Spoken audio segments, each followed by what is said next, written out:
안녕하세요. 오늘 밤 여러분과 함께할 특별한 시간입니다. 편안한 자세로 누워서 들어주세요. 오늘 우리가 함께 탐험할 책은 제레드 다이아몬드의 총균수입니다. 제레드 다이아몬드는 1937년 미국 보스턴에서 태어나 하버드 대학교를 졸업하고 케임브리지 대학교에서 생리학 박사학위를 받았습니다. 현재 UCLA 지리학과 교수로 재직 중이며 생물학에서 시작해 지리학, 인류학, 역사학까지 아우르는 통섭적 사고의 대표적인 학자예요.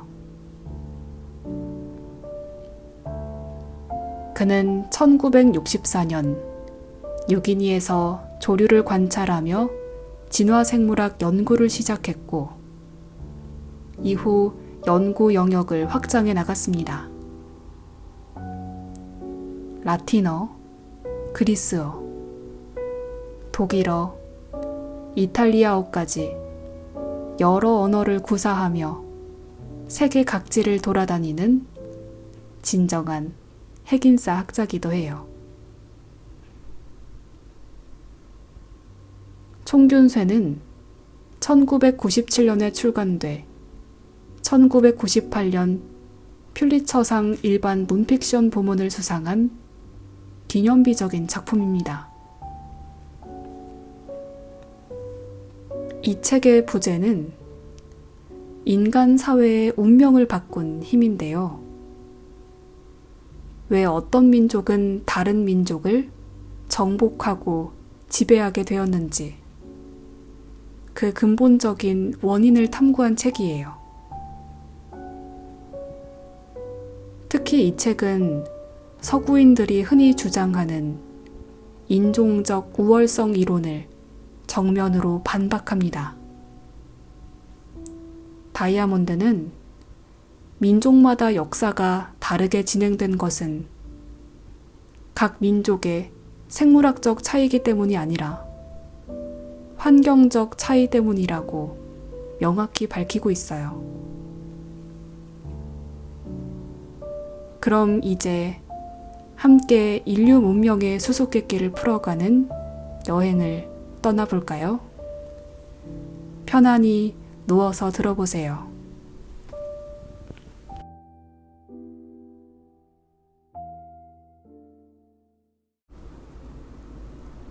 프롤로그. 얄리의 질문. 우리의 이야기는 1972년 여름, 뉴기니 섬의 한 해변에서 시작됩니다.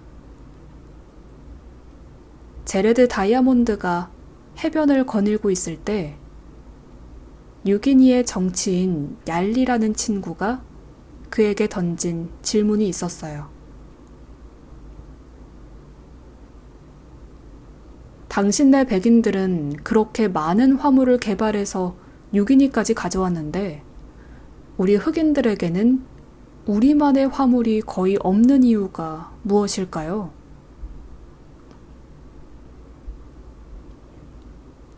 얄리가 말하는 화물이란 배, 도끼, 성냥, 의약품, 청량음료, 우산 등 모든 물질 문명을 의미했어요. 이 간단하지만 본질적인 질문이 25년간의 연구를 이끌어낸 출발점이 됐습니다.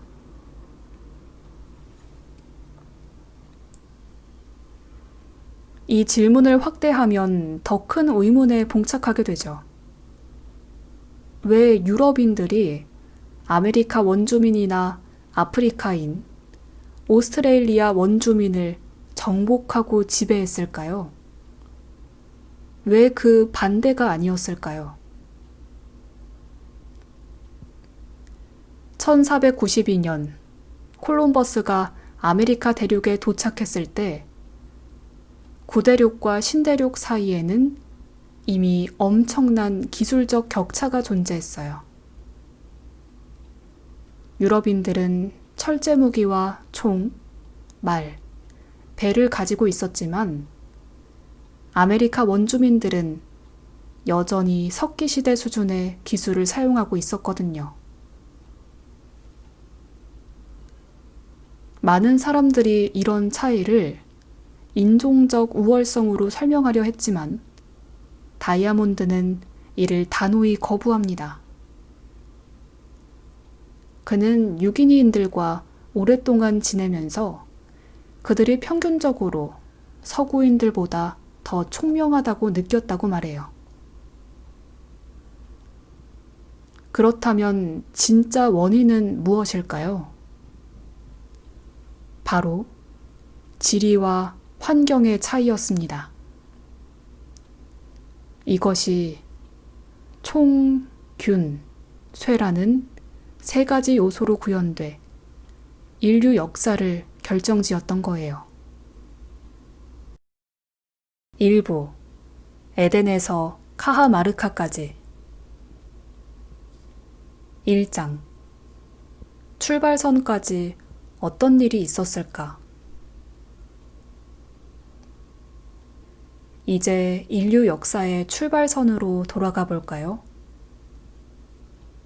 약 13,000년 전, 빙하기가 끝나갈 무렵을 상상해 보세요. 그때까지 모든 인류는 수렵 채집민이었어요.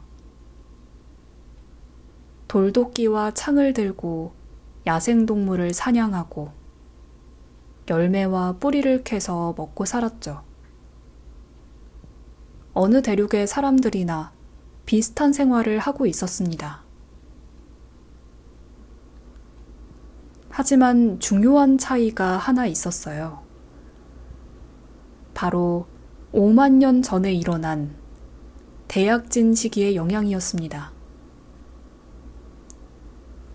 이때 현생 인류인 크로마뇽인이 등장하면서 석기 제작 기술이 급속히 발전했고 예술과 장신구, 종교의식 등이 나타나기 시작했어요.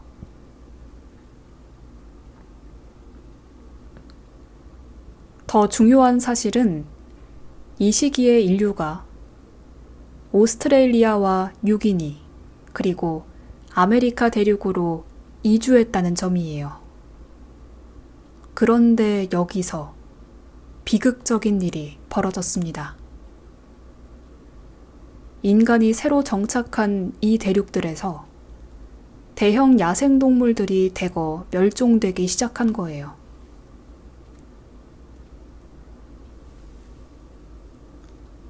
오스트레일리아에서는 거대한 캥거루, 원뱃, 디프로토돈 같은 동물들이 사라졌고 아메리카에서는 말, 낙타, 자이언트 비버, 검치 호랑이 등이 멸종했어요. 이 동물들은 다른 대륙에서처럼 수백만 년간 인간과 함께 진화할 기회가 없었기 때문에 발달된 사냥 기술을 가진 인간 앞에서 속수무책이었던 거죠. 이 멸종 사건이 훗날 얼마나 중요한 의미를 갖게 될지 당시 사람들은 전혀 몰랐을 거예요. 하지만 이것이 대륙별 발전 속도의 차이를 만들어낸 첫 번째 요인이 됐습니다. 2장 역사의 자연실험. 환경이 인간 사회에 미치는 영향을 보여주는 완벽한 실험이 있었어요. 바로 폴리네시아인들의 역사입니다. 서기 1000년경, 같은 폴리네시아 농민들이 두 곳으로 나뉘어 정착했어요. 한 무리는 뉴질랜드 본토에, 다른 무리는 근처의 채텀 제도에 정착했죠. 두 집단은 동일한 조상을 가진 사람들이었어요. 800년 후인 1835년, 뉴질랜드의 마오리족이 채텀 제도의 모리오리족을 침입해 정복했어요. 마오리족은 모리오리족을 무자비하게 학살하고 노예로 부렸습니다. 같은 뿌리에서 나온 사람들 사이에 이런 일이 벌어진 이유는 무엇일까요? 답은 환경에 있었어요. 뉴질랜드 본토는 농업에 적합한 넓은 땅과 온화한 기후를 가지고 있어서 마오리족은 집약적인 농업을 발전시킬 수 있었어요.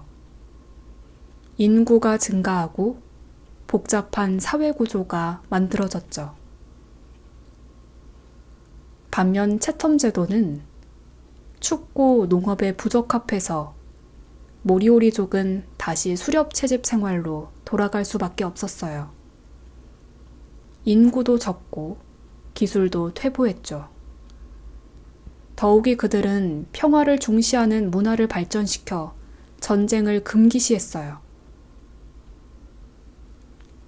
이 사례는 환경이 인간 사회의 발전 방향을 얼마나 강력하게 결정하는지 보여주는 완벽한 자연 실험이었습니다.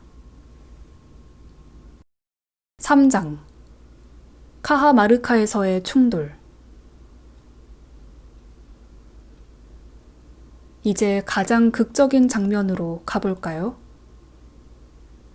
1532년 11월 16일 페루의 고산도시 카하마르카에서 벌어진 역사적인 만남을 상상해보세요. 한쪽에는 스페인의 정복자 프란시스코 피사로와 그의 168명의 군사들이 있었어요. 오랜 항해와 전투에 지친 이들은 낯선 땅에서 엄청난 수적 열세에 놓여 있었죠. 다른 한쪽에는 잉카 제국의 황제 아타우알파와 그의 8만 대군이 있었어요. 아타우알파는 신대륙에서 가장 크고 발달된 제국의 절대 군주였죠.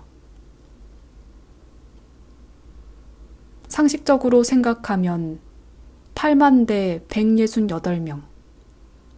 압도적으로 잉카 제국이 승리해야 했어요. 하지만 결과는 정반대였습니다. 피사로는 아타우알파를 생포하고 8개월간 인질로 잡아두었다가 결국 처형해버렸어요.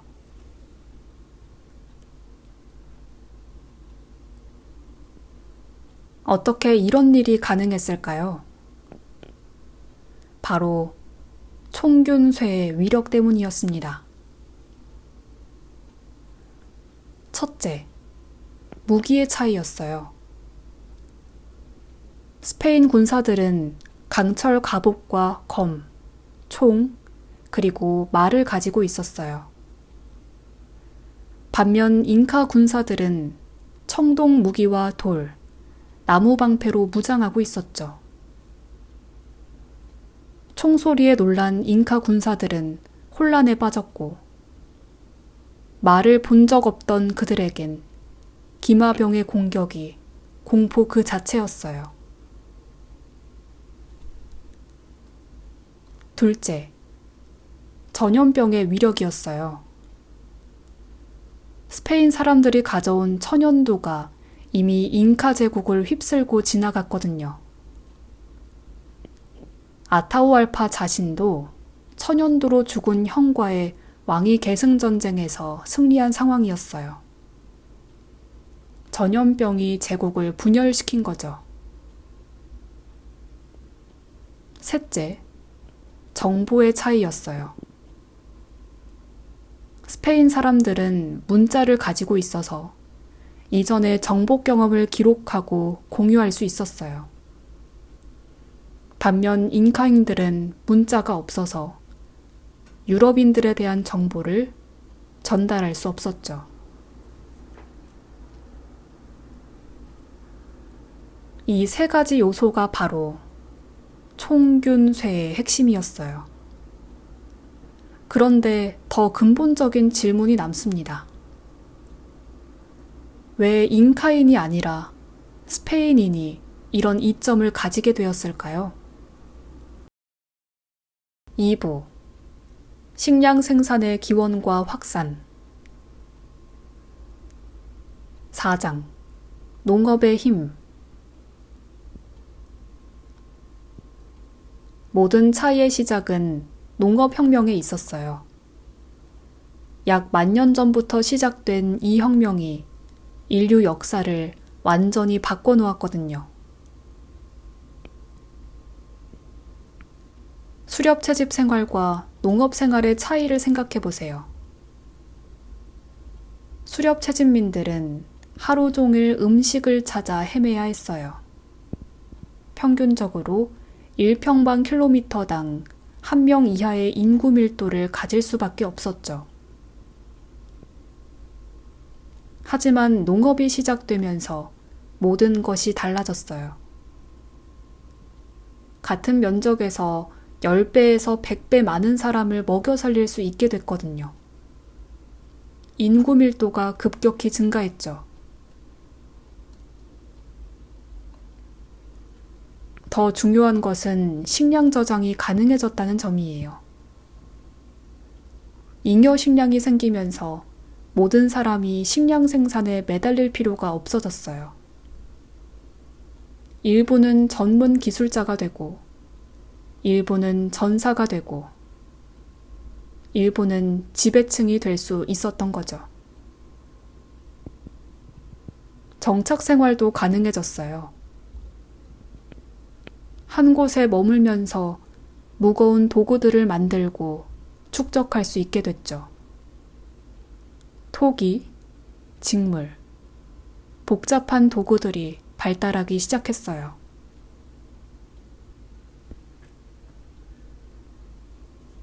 하지만 농업혁명은 모든 곳에서 동시에 일어나지 않았어요. 특정 지역에서 먼저 시작돼 점차 퍼져나갔죠. 그 지역들을 살펴보면 흥미로운 공통점이 있어요. 현재의 이라크, 시리아, 이스라엘 지역과 같은 비옥한 초승달지대, 중국, 안데스 산맥과 아마존 일대, 그리고 동아프리카의 사헬 지역 등이 농업의 발상지였어요. 이 지역들은 모두 작물화하기 좋은 야생식물들이 풍부했던 곳이죠. 5장 역사에서 가진 자와 못 가진 자 농업이 시작된 시기를 보면 지역별로 큰 차이가 있어요. 이 차이가 바로 오늘날까지 이어지는 불평등의 뿌리가 됐죠. 가장 먼저 농업이 시작된 곳은 비옥한 초승달지대였어요. 기원전 8500년경부터 밀과 보리를 재배하기 시작했거든요. 렌틸콩, 완두콩 같은 콩과 식물도 함께 재배했어요.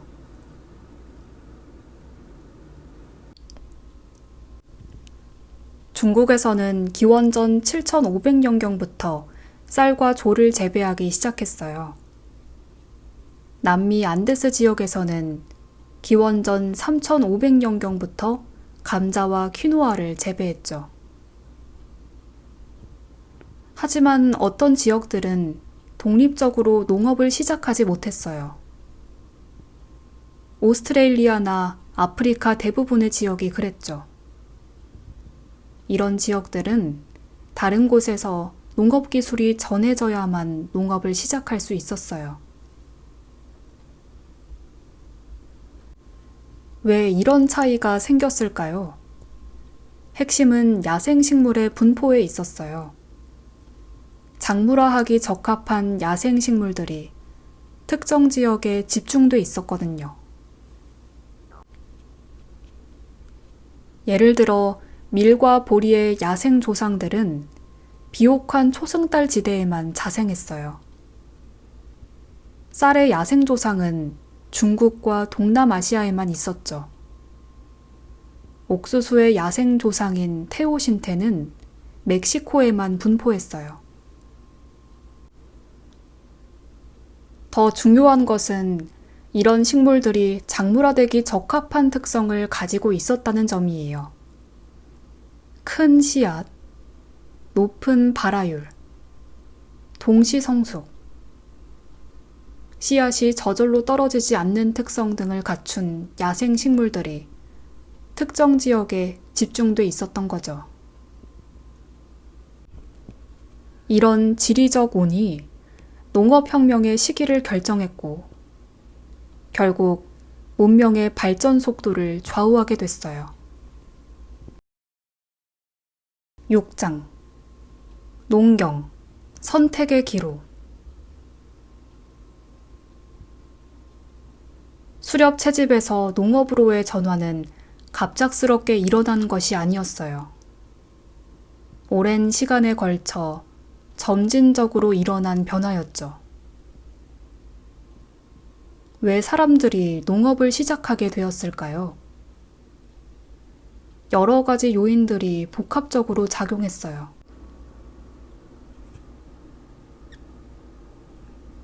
첫째, 기후변화였어요. 빙하기가 끝나면서 기후가 안정되고 따뜻해졌죠. 야생 곡물들이 자라기 좋은 환경이 만들어진 거예요. 둘째, 대형 사냥감의 감소였어요. 매머드, 거대한 들소 같은 대형 동물들이 멸종하거나 개체수가 줄어들면서 수렵의 효율성이 떨어졌어요. 셋째, 인구 증가였어요. 수렵 채집으로는 늘어나는 인구를 감당하기 어려워졌죠.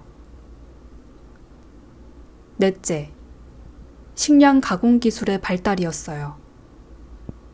맷돌, 절구, 바구니, 저장 용기 등을 만들 수 있게 되면서 곡물을 처리하고 보관할 수 있게 됐어요.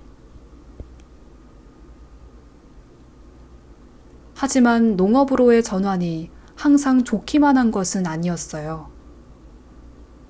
수렵 채집민들은 하루 평균 12시간에서 19시간 일했지만 초기 농민들은 훨씬 오랜 시간 일해야 했어요. 영양 상태도 오히려 나빠졌죠. 그럼에도 불구하고 농업이 확산된 이유는 인구 증가 때문이었어요. 농업사회는 더 많은 인구를 부양할 수 있었고, 결국 수적 우위로 수렵 채집 사회를 밀어낼 수 있었던 거예요. 7장 아몬드를 재배하는 법.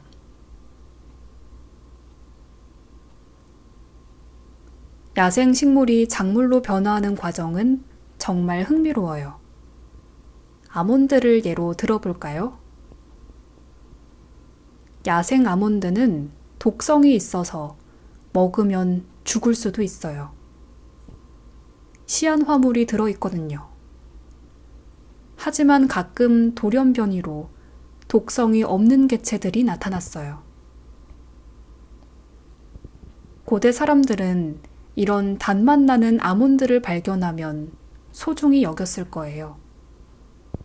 그리고 이런 아몬드 나무 주변에 정착해서 돌보기 시작했죠. 의도하지 않았지만 결과적으로 독성이 없는 유전자만 선택해서 번식시킨 거예요. 이런 과정을 통해 야생 아몬드는 재배용 아몬드로 바뀌었어요. 독성이 사라지고 크기도 커지고 껍질도 얇아졌죠. 비슷한 과정이 모든 작물에서 일어났어요. 야생 밀은 씨앗이 익으면 저절로 떨어져서 흩어졌는데 재배용 밀은 씨앗이 줄기에 단단히 붙어 있어요. 사람이 수확하기 편하도록 변한 거죠. 야생 옥수수의 조상인 테오신테는 아주 작은 씨앗 몇 개만 가지고 있었어요. 하지만 수천 년의 선택을 거쳐 현재의 거대한 옥수수 이삭으로 변했죠. 이런 작물화 과정은 세계 각지에서 독립적으로 일어났어요. 하지만 성공한 지역과 실패한 지역이 있었어요. 그 차이는 작물화하기 적합한 야생식물이 얼마나 많이 분포했느냐에 달려 있었죠. 8장. 사과가 문제였을까? 인디언이 문제였을까? 아메리카 원주민들이 유럽인들보다 농업 발전이 늦었던 이유를 살펴보면 결코 그들의 능력 부족 때문이 아니었어요. 아메리카 원주민들도 놀라운 농업 성과를 이뤄냈어요. 옥수수, 감자, 토마토, 고구마, 땅콩, 코코아, 바닐라 등 오늘날 세계 식량의 상당 부분을 차지하는 작물들을 개발했거든요. 특히 옥수수의 개량은 인류 역사상 가장 극적인 작물화 사례 중 하나예요. 야생 조상인 테오신테는 현재 옥수수와 완전히 다른 모습이었어요. 길이 3에서 12mm에 작은 씨앗 5개에서 12개만 달린 작은 식물이었죠.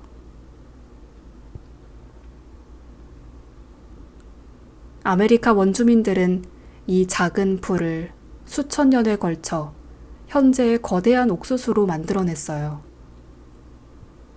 씨앗의 크기는 1000배나 커졌고 한 이삭에 수백 개의 알갱이가 달리도록 했죠. 감자의 개량도 마찬가지예요. 안데스 산맥의 원주민들은 수천 종의 감자 품종을 개발했어요. 서로 다른 고도와 기후에 적응하는 다양한 품종들을 만들어낸 거죠. 그럼 왜 아메리카가 유럽보다 뒤처졌을까요? 문제는 작물화할 수 있는 야생식물의 종류가 제한적이었다는 점이에요.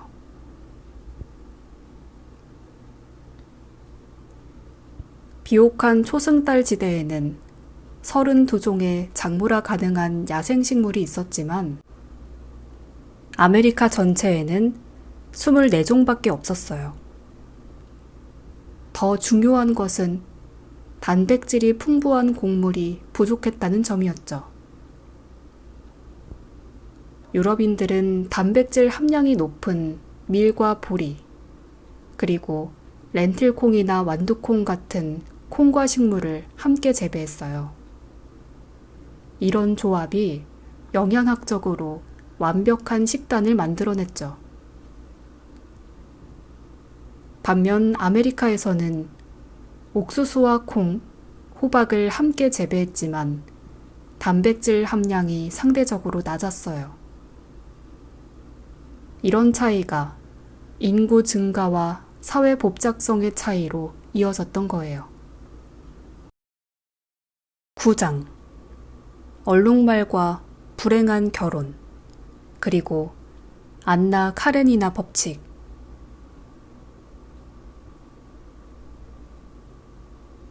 이제 가축에 대한 이야기를 해볼까요? 여기서 다이아몬드가 제시하는 안나 카레니나 법칙이 등장해요. 톨스토이의 소설 안나 카레니나의 첫 문장을 기억하시나요? 행복한 가정은 서로 닮았지만 불행한 가정은 모두 저마다의 이유로 불행하다. 다이아몬드는 이를 가축화에도 적용했어요. 가축화할 수 있는 동물은 모두 엇비슷하지만 가축화할 수 없는 동물은 제각기 다른 이유로 가축화할 수 없다. 전 세계에서 가축화된 대형 포유류는 단 14종뿐이에요. 양, 염소, 소, 돼지, 말이 주요 5종이고 나머지 9종은 낙타, 라마, 당나귀, 순록, 물소, 야크 등이에요. 148종의 가축화 후보 동물 중에서 왜 단 14종만 성공했을까요? 가축화가 되려면 6가지 조건을 모두 만족해야 하기 때문이에요.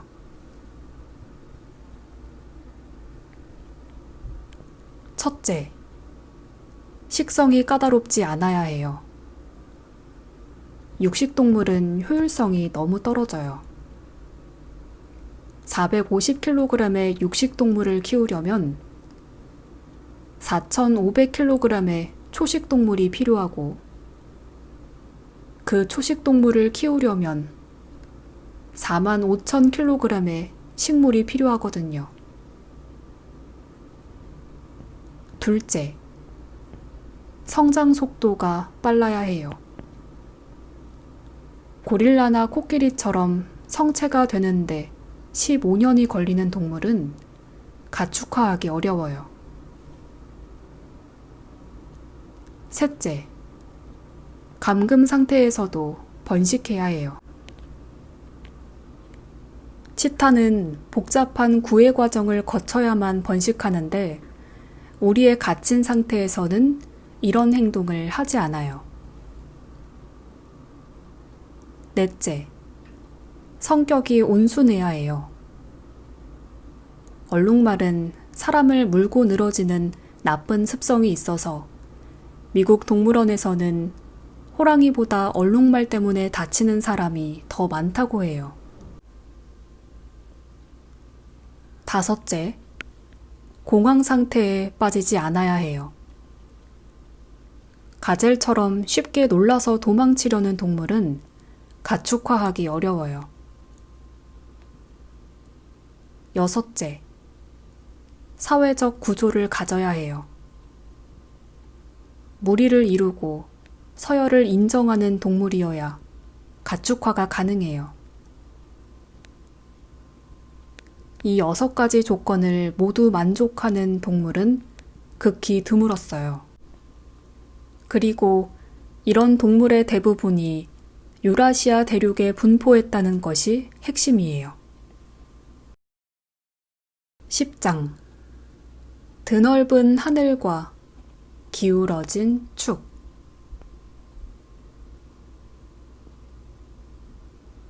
대륙의 모양이 역사에 미친 영향을 생각해 본 적 있으세요? 이것이 정말 중요한 요소였어요. 유라시아 대륙은 동서로 길쭉한 모양이에요. 포르투갈에서 일본까지의 거리는 남북보다 동서 방향이 훨씬 길죠.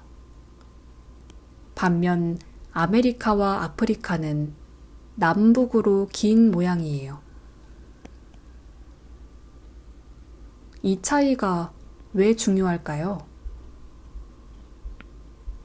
위도가 같으면 기후도 비슷하기 때문이에요.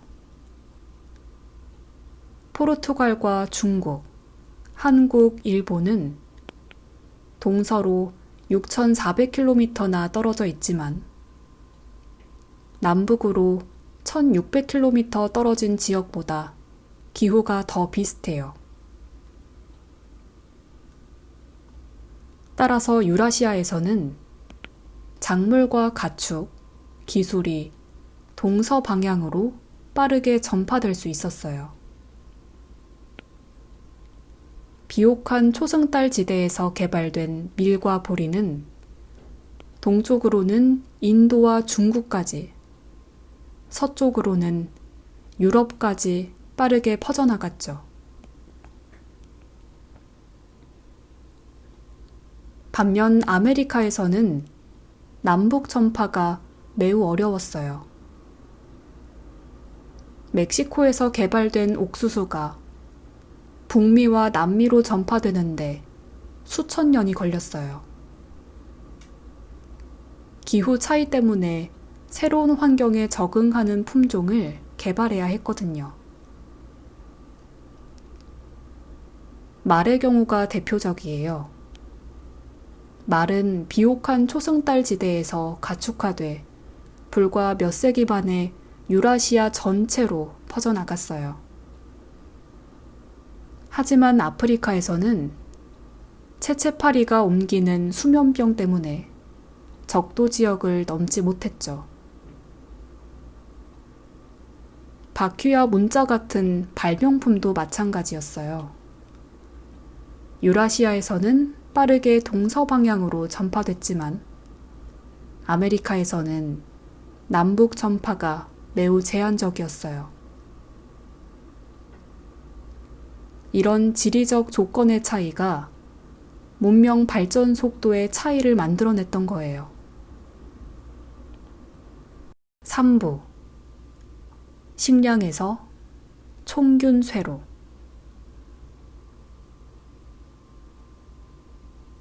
11장 가축의 치명적 선물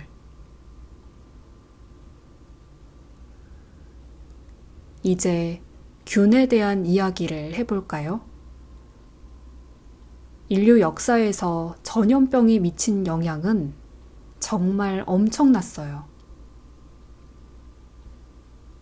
왜 유럽인들은 아메리카 원주민에게 치명적인 전염병을 퍼뜨렸을까요? 그 비밀은 가축에 있었어요.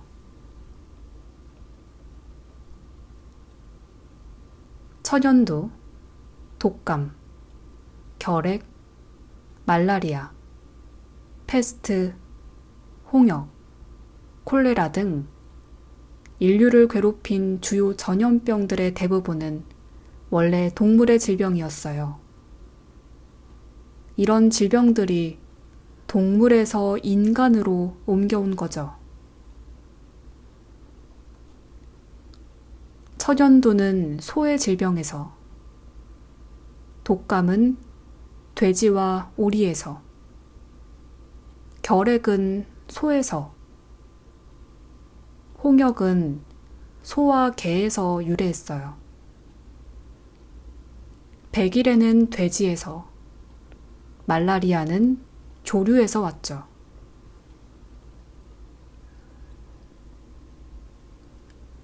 그런데 이런 질병들이 인간에게 정착하려면 특별한 조건이 필요해요. 충분히 많은 인구가 밀집해서 살아야 하거든요. 질병이 한 사람에서 다른 사람으로 계속 전파될 수 있을 만큼 많은 사람이 모여 살아야 하는 거예요. 농업사회가 이런 조건을 만들어냈어요. 정착 생활과 함께 인구 밀도가 높아졌고, 가축과 함께 생활하면서 동물의 질병에 노출됐죠. 처음에는 많은 사람이 죽었지만 시간이 지나면서 면역력을 가진 사람들이 살아남았어요.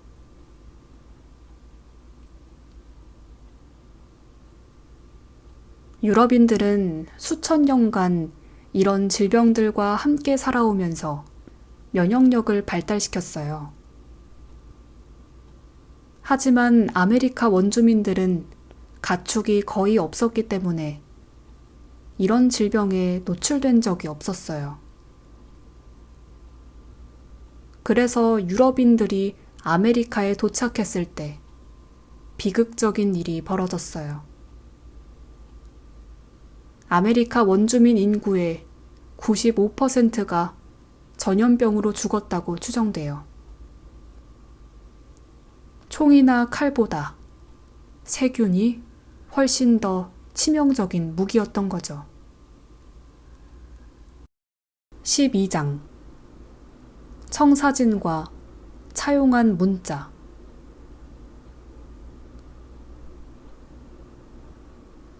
문자의 발달 과정도 흥미로워요. 문자를 독립적으로 발명한 지역은 전 세계에서 단 3곳뿐이에요. 첫 번째는 메소포타미아의 수메르 지역이에요. 기원전 3200년경 서령 문자를 만들어냈죠. 두 번째는 중국이에요. 기원전 1300년경 한자를 발명했어요. 세 번째는 중앙아메리카의 마야 문명이에요. 기원 후 600년경 마야 문자를 개발했죠. 이 세 지역을 제외한 모든 문자는 2가지 방식으로 전파됐어요. 청사진 복사와 아이디어 확산이라는 방식이죠.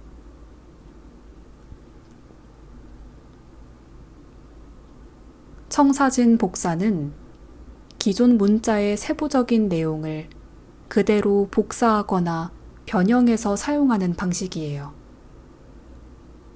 로마 알파벳이 대표적인 예죠. 페니키아 문자를 기반으로 해서 만들어졌거든요. 아이디어 확산은 문자라는 기본 아이디어만 받아들이고 세부 내용은 새로 발명하는 방식이에요. 한글이 좋은 예예요.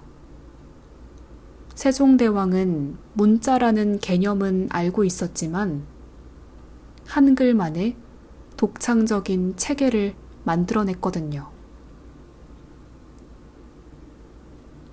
문자의 확산 속도는 지리적 조건에 따라 달랐어요. 유라시아에서는 동서 방향으로 빠르게 전파됐지만 아메리카에서는 남북 전파가 매우 제한적이었어요. 특히 마야 문자는 멕시코와 과테말라 일대에서만 사용됐고 안데스 지역까지는 전해지지 않았어요. 잉카 제국은 문자 없이 퀴푸라는 매듭 기록 체계만 사용했죠. 13장 필요의 어머니.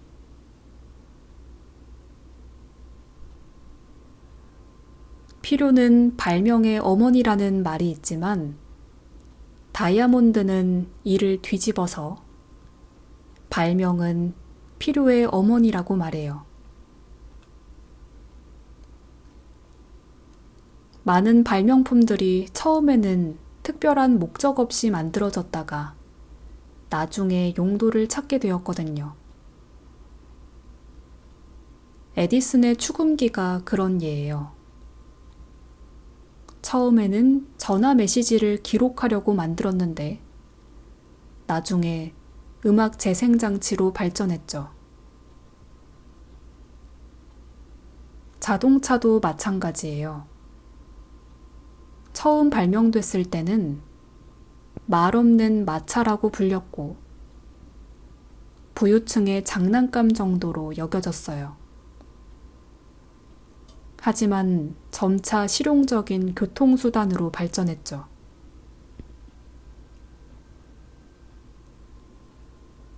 기술의 발달은 기존 기술의 조합과 개선을 통해 이루어져요. 총기의 발달 과정을 보면 화약, 금속 가공 기술, 기계공학이 결합돼서 점차 발전했어요. 하지만 기술 발달에는 사회적 조건도 중요해요. 기술을 받아들일 준비가 된 사회와 그렇지 않은 사회가 있거든요. 중국은 화약, 나침반, 종이, 인쇄술 등 많은 기술을 발명했지만 후에 기술 발전이 정체됐어요. 통일된 제국이었기 때문에 혁신에 대한 동기가 부족했던 거죠. 반면 유럽은 정치적으로 분열돼 있었기 때문에 국가 간 경쟁이 치열했어요. 새로운 기술을 빨리 도입하지 않으면 경쟁에서 뒤처질 수 있었기 때문에 기술 발전이 빨랐죠. 14장 평등주의에서 도덕 정치로.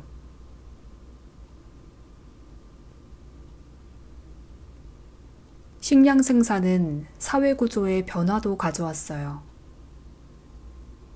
수렵 채집 사회는 비교적 평등했지만 농업 사회는 계층화됐죠. 수렵 채집 사회에서는 모든 사람이 식량 획득에 참여해야 했어요. 지배층을 부양할 여유가 없었죠. 하지만 농업 사회에서는 잉여 식량이 생기면서 일부 사람들이 식량 생산에 참여하지 않아도 됐어요. 이렇게 해서 전문직이 생겨났어요. 대장장이, 도자기 제작자, 직조공 등이 나타났죠. 전사 계급도 생겨났고 종교 지도자와 정치 지도자도 등장했어요. 인구가 늘어나면서 사회 조직도 복잡해졌어요. 수십 명의 부족에서 수백 명의 촌락으로, 다시 수천 명의 추장사회로, 마침내 수만 명 이상의 국가로 발전했어요. 이런 복잡한 사회를 유지하려면 중앙 집권적 정치 조직이 필요했어요.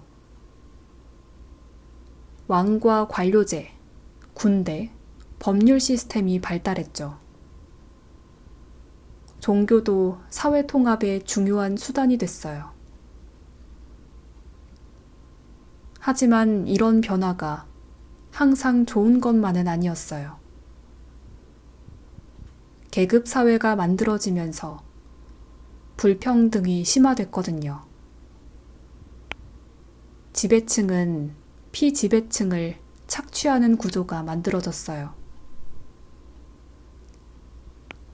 그럼에도 불구하고 복잡한 사회가 단순한 사회를 압도할 수 있었던 이유는 조직력과 기술력의 차이 때문이었어요. 더 많은 인구를 동원할 수 있고 더 발달된 무기와 기술을 가질 수 있었거든요. 4부 6지역에 대한 구체적인 분석.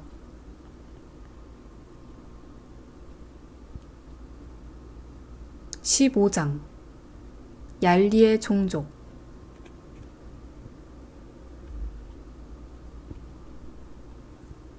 이제 다시 얄리의 질문으로 돌아가 볼까요? 왜 뉴기니와 오스트레일리아가 다른 지역보다 뒤처졌을까요? 오스트레일리아와 뉴기니는 지리적으로 특별한 조건에 있었어요. 다른 대륙들과 바다로 격리돼 있어서 외부와의 교류가 제한적이었죠. 더 중요한 것은 가축화할 수 있는 동물이 없었다는 점이에요. 5만 년 전 인간이 도착했을 때 대형 포유류들이 대거 멸종했거든요. 남은 것은 캥거루와 같은 동물들 뿐이었는데 이들을 가축화하기 어려웠어요. 작물화 할 수 있는 식물도 제한적이었어요. 몇 가지 견과류와 뿌리 식물이 있었지만 곡물은 거의 없었죠. 그래서 농업혁명이 일어나기 어려웠어요. 하지만 6인이 고지대 사람들은 나름대로 혁신적인 농업을 발전시켰어요. 기원전 7000년경부터 바나나와 타로를 재배하기 시작했고 습지 농업 기술을 발달시켰어요.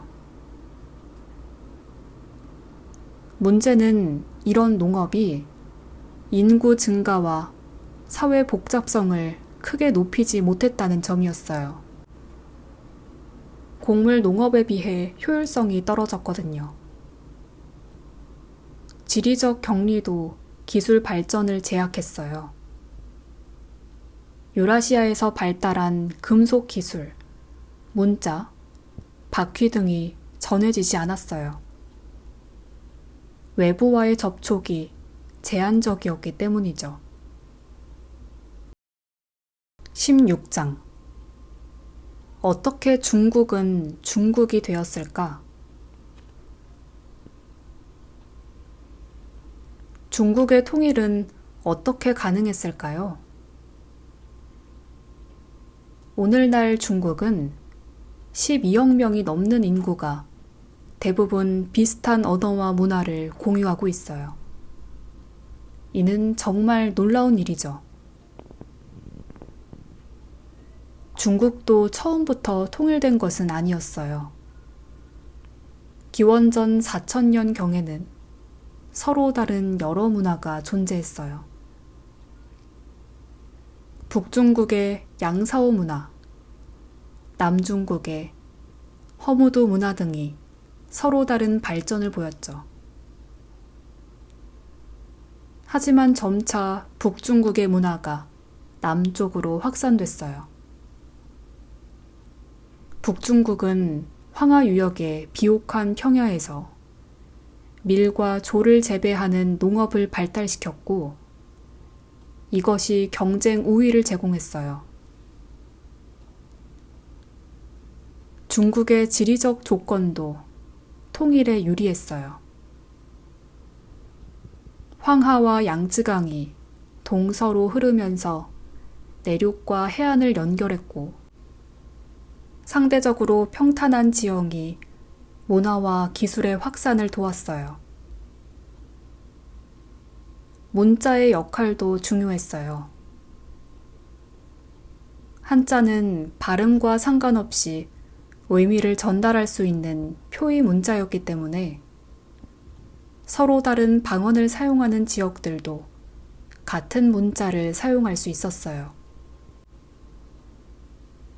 기원전 221년 진시황이 중국을 통일한 후 화폐, 도량형, 문자를 표준화했어요.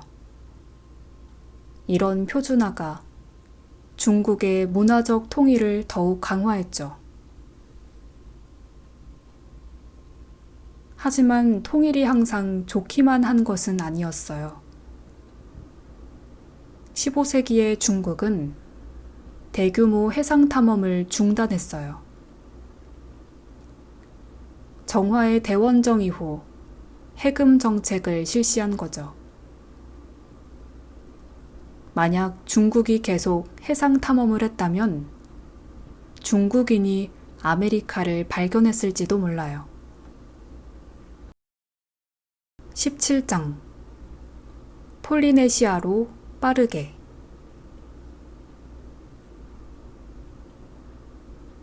폴리네시아인들의 대이동은 인류 역사상 가장 놀라운 항해 업적 중 하나예요. 그들은 작은 카누를 타고 태평양의 섬들을 찾아다니며 정착했어요. 기원 후 1200년경부터 폴리네시아인들은 하와이, 이스터섬, 뉴질랜드까지 도달했어요. 수천 킬로미터의 망망대해를 나침반도 없이 건넜던 거죠. 하지만 각 섬마다 환경이 달랐기 때문에 문화도 다르게 발전했어요. 큰 섬들은 복잡한 사회를 발달시킬 수 있었지만 작은 섬들은 단순한 사회를 유지했어요.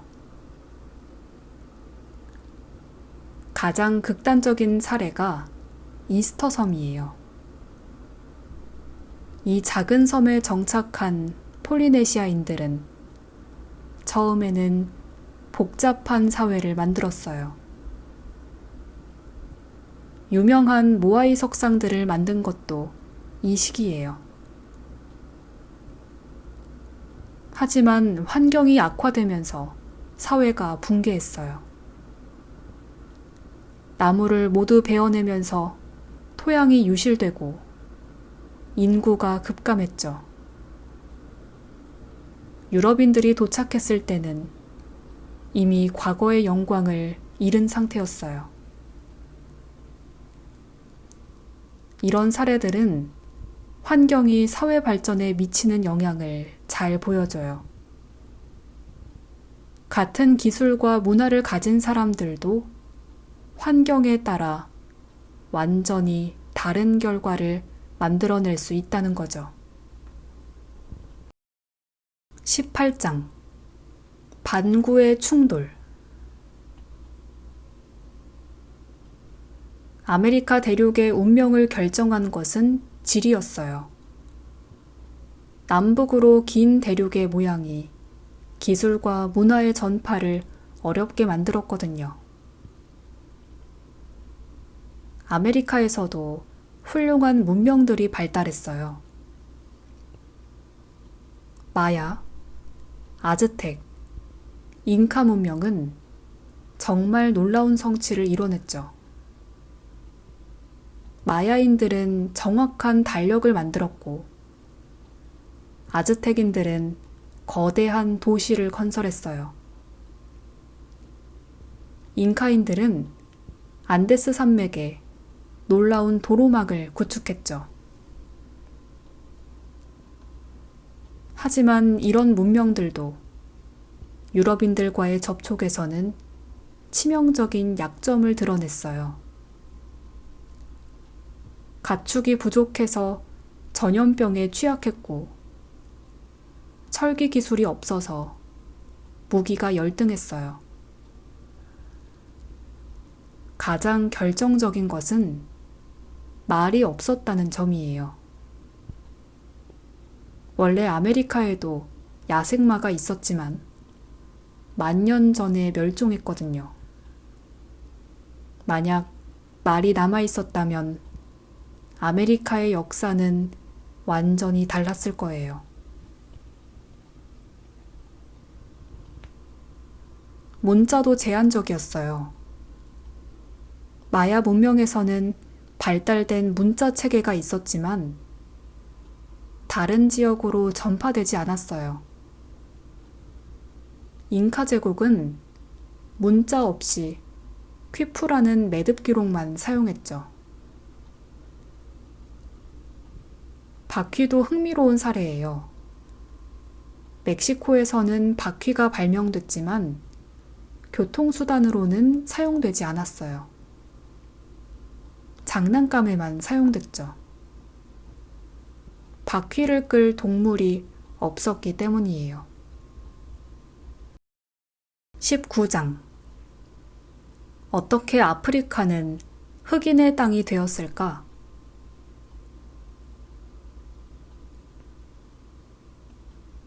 아프리카는 인류의 발상지였지만 왜 다른 대륙에 뒤처지게 되었을까요? 아프리카도 농업혁명을 경험했어요. 사하라 남쪽 지역의 사헬 지역에서는 기원전 3000년경부터 아프리카 쌀, 야자수, 수수 등을 재배하기 시작했어요. 하지만 아프리카는 남북으로 긴 대륙이어서 기술과 작물의 전파가 어려웠어요. 사하라 사막과 적도의 열대우림이 큰 장벽이 되었죠. 특히 가축의 전파가 제한적이었어요. 비옥한 초승달 지대에서 가축화된 소, 양, 염소가 아프리카 북부까지는 빨리 전해졌지만 사하라 사막을 넘어서는데 수천 년이 걸렸어요. 더 큰 문제는 채채파리였어요. 이 파리가 옮기는 트리파노소마 질병 때문에 말이 적도 지역을 넘지 못했어요. 아프리카 사람들은 말을 이용한 교통과 전쟁 기술을 발달시킬 수 없었죠. 철기 기술은 상당히 일찍 전해졌어요. 기원 후 1000년경에는 아프리카 대부분 지역에서 철기를 사용했어요. 이 기술을 바탕으로 반투족이 아프리카 남부로 확산되면서 원주민들을 대체했죠. 하지만 문자는 제한적이었어요. 아랍어와 에티오피아 문자는 있었지만 아프리카 고유의 문자는 발달하지 않았어요. 20장 일본인은 누구인가?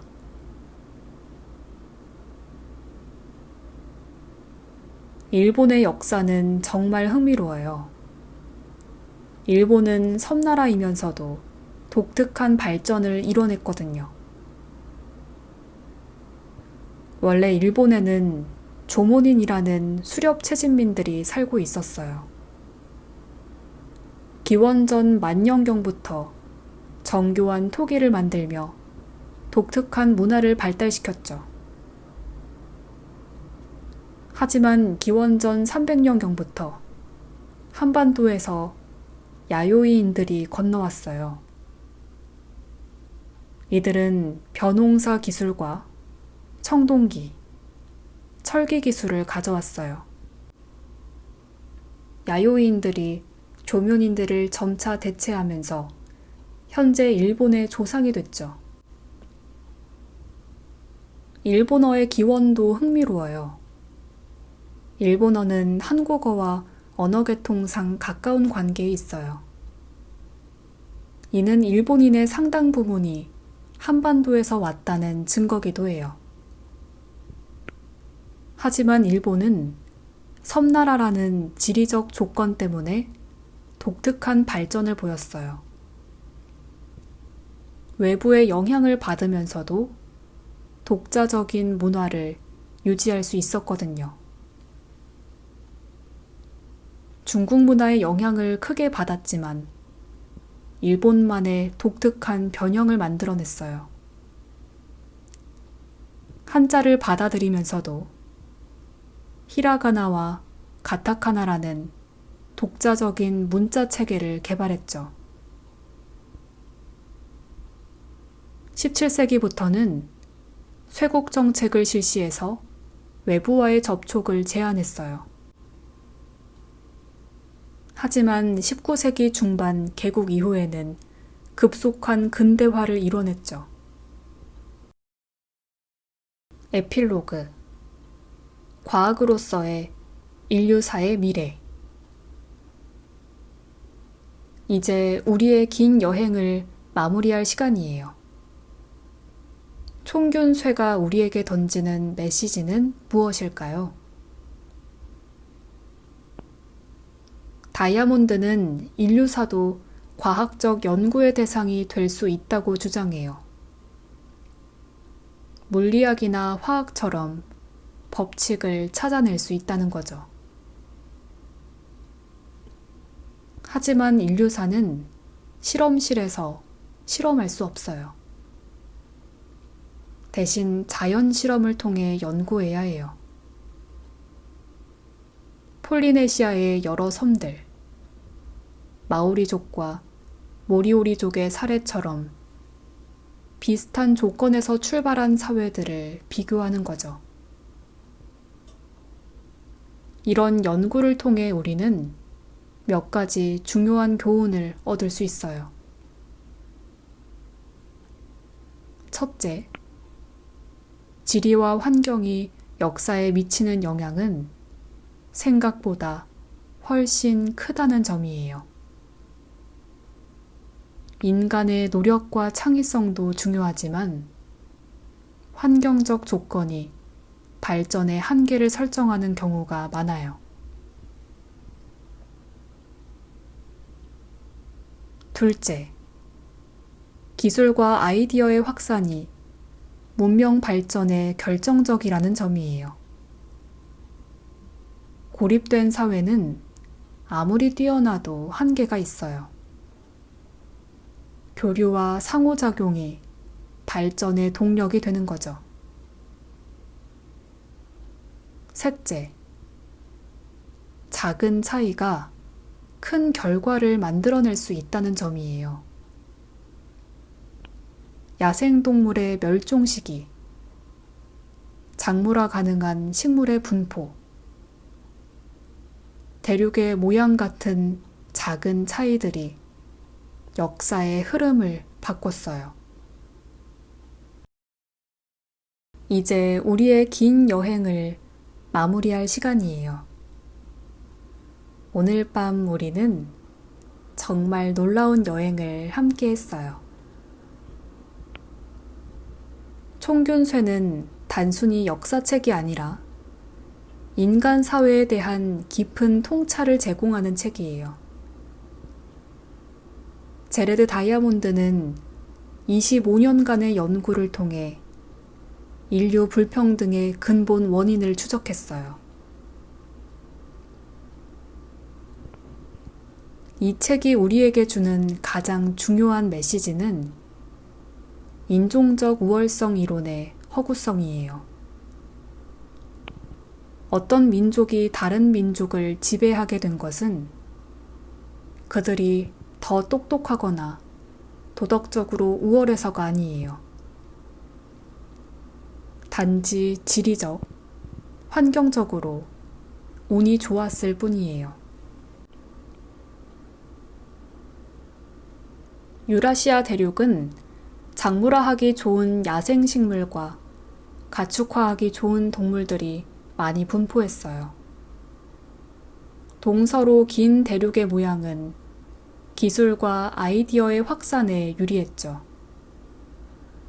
이런 우연한 조건들이 모여서 유라시아 문명이 다른 대륙보다 빠르게 발전할 수 있었던 거예요.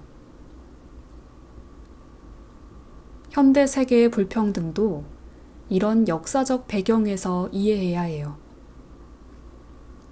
오늘날 선진국과 개발도상국의 차이는 하루아침에 만들어진 것이 아니라 수천 년간 축적된 결과예요. 하지만 이것이 현재의 불평등을 정당화하는 것은 아니에요. 기술과 아이디어의 확산이 얼마나 중요한지도 보여줘요. 고립된 사회는 아무리 뛰어나도 한계가 있어요. 현대사회에서 국제교류와 협력이 중요한 이유기도 해요. 환경의 중요성도 새삼 깨닫게 돼요. 인간의 노력도 중요하지만 환경적 조건이 발전의 가능성을 크게 좌우해요. 기후변화와 환경 보전이 왜 중요한지 알 수 있어요.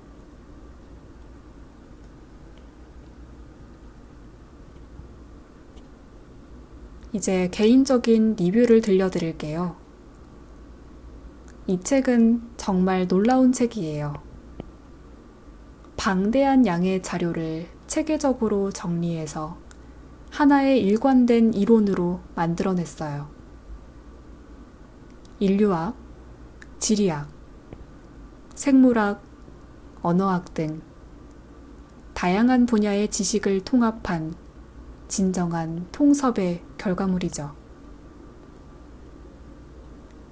무엇보다 기존의 편견들을 과감히 뒤집는 용기가 인상적이에요. 서구 중심적인 세계관에 정면으로 도전하면서도 감정적이지 않고 냉철하게 사실에 기반해서 논증을 전개해요. 다양한 사례들이 정말 흥미로웠어요. 얄리의 질문에서 시작해서 카하마르카 전투, 안나 카레니나 법칙, 마오리족과 모리오리족의 이야기까지 각각의 사례들이 모두 흥미진진해요. 하지만 무엇보다 이 책의 가장 큰 의의는 현재를 이해하는 새로운 관점을 제시한다는 점이에요. 왜 세계가 지금과 같은 모습인지, 왜 불평등이 존재하는지, 어떻게 하면 더 나은 세상을 만들 수 있는지에 대한 통찰을 제공해요. 물론 이 책도 완벽하진 않아요. 지나치게 환경 결정론적이라는 비판도 있고, 개별 사회의 독특성을 충분히 고려하지 못했다는 지적도 있어요. 하지만 이런 한계에도 불구하고 이 책이 제시하는 거시적 관점은 정말 소중해요. 이 책을 읽고 나면 세상을 보는 눈이 달라져요. 뉴스에서 나오는 국제 정세도, 여행에서 만나는 다른 문화도, 모든 것이 새로운 의미를 갖게 돼요. 우리는 모두 같은 인간이지만 서로 다른 환경에서 살아가며 다른 역사를 만들어가고 있다는 걸 깨닫게 되죠. 마지막으로 이 책은 우리에게 겸손함을 가르쳐줘요. 현재 우리가 누리는 문명의 이기들이 우리가 특별해서가 아니라 수많은 우연과 행운이 겹쳐진 결과라는 것을 알게 돼요. 그렇기 때문에 더욱 감사하는 마음을 가져야 하고 혜택받지 못한 사람들에 대한 책임감도 느껴야 해요.